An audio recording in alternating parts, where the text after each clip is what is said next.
Cette formation s'adresse à tous les professionnels des secteurs de l'animation, de l'éducation et de la petite enfance. Il s'agit avant tout de permettre à ce public d'accéder à des connaissances actualisées sur le développement de l'enfant. Selon leur projet, les étudiants pourront soit viser une montée en compétences afin de travailler dans un secteur proche ou dans leur propre secteur en améliorant leurs pratiques professionnelles. Ils pourront aussi viser une réorientation puisque ce DUCMAJ est un diplôme reconnu.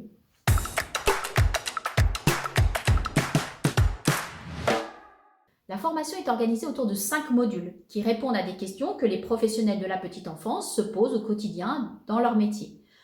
On peut citer par exemple le développement langagier de l'enfant, les relations avec la famille, la question de l'aménagement des espaces, du temps, mais aussi des questions qui sont assez récurrentes chez les étudiants, la posture à adopter face à des enfants qui parfois nous déstabilisent vraiment.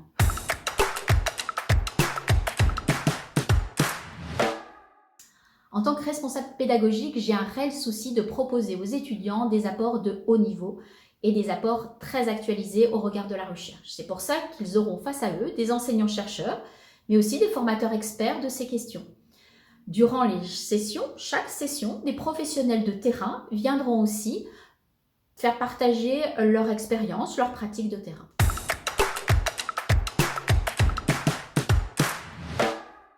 Les cours ont lieu à l'INSPE de Lyon, sur le plateau de la Croix-Rousse, qui permettra à chaque étudiant de bénéficier d'un environnement pédagogique adapté à leurs études, avec un accès à la bibliothèque, aux activités culturelles et sportives, la possibilité d'assister à des conférences.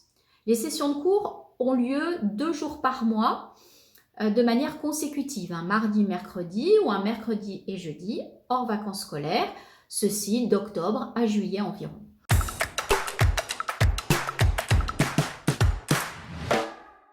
Alors, ne vous inquiétez pas, bien entendu, nous avons pris en compte l'hétérogénéité des étudiants qui s'inscrivent au DU. C'est pour ça que l'évaluation repose sur 2 outils, un portfolio qui sera construit au fur et à mesure de l'année, de manière accompagnée par l'étudiant. Dans ce portfolio, nous verrons évoluer les compétences acquises. Et puis, sur un autre outil, c'est la construction d'un projet que l'étudiant pourra mettre en œuvre dans sa structure professionnelle.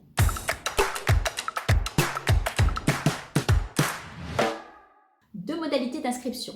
Soit vous inscrivez à titre individuel et vous allez dans ce cas sur le site de l'INSPE où vous trouverez tous les renseignements nécessaires, campagne d'inscription, CV, lettre de motivation, etc. Soit vous inscrivez au titre d'une équipe de territoire. Votre municipalité aura en effet la possibilité de vous inscrire à plusieurs pour bénéficier de cette formation dans le cadre par exemple de la formation continue. Dans ce cas, vous irez télécharger le document qui s'appelle candidature collective.